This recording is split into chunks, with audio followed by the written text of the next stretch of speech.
Nagulat daw ang dating CAAP Aircraft Accident Investigation Board Chief na si Captain Amado Soliman sa tila mabilis umanong paghusga na human error ang dahilan ng pagsasad ng eroplano ng Cebu Pacific sa Davao International Airport. Ito po'y lalo't hindi pa naman daw nasisilip yung laman ng flight data recorder ng eroplano. Balita natin ni Salima Refran. Ngayong naialis na sa runway ng Davao International Airport ang eroplano ng Cebu Pacific. Ayon sa kumpanya, masigit ng masusuri ang eroplano. Ang Cebu Pacific gusto ring matapos ang investigasyon bago sabihing human error ang nangyari.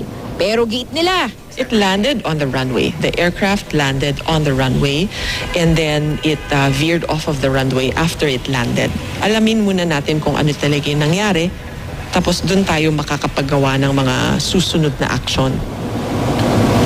Depensa pa ng Cebu Pacific, kapwa veterano na ang pilot at co-pilot ng Flight 5J971. Until such time that we have the final report, everything right now is still speculative.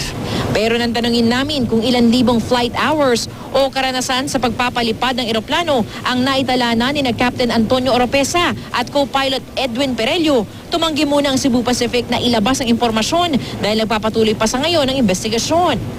Ayaw na rin muna nila magkomento pa sa isinasagawang investigasyon. It's too early.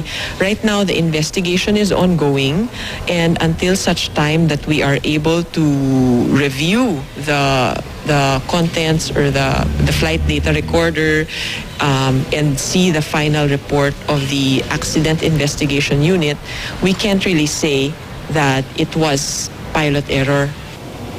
Si dating CAAP Aircraft Accident Investigation Board Chief Captain Amado Soliman, di naiwasang magulat sa tila mabilis daw na paghusga na human error ang dahilan ng pagsasad ng eroplano. Lalo't hindi pa naman daw nasisilip ang laman ng flight data recorder. What are you talking about? Pilot error. You are not there in the cockpit with the pilots who were involved in the accident. Is it fair to them? In accident investigation, you cannot make conjectures. You have to rely on facts, no?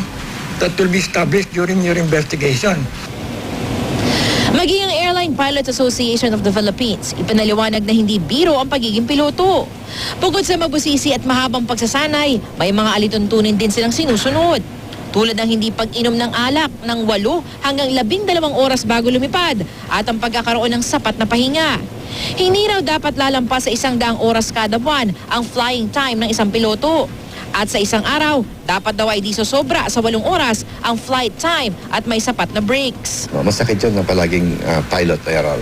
There are so many factors that involves an accidents, no? Like the wind, the weather, no? Kung mechanical error naman daw ang ibibigay na dahilan ngayong hindi pa tapos ang investigasyon, mas magiging malaking usapin daw. Yung manufacturer naman, at the same time, yung company, sila naman ang magbabanggaan. Salima Refran, GMA News.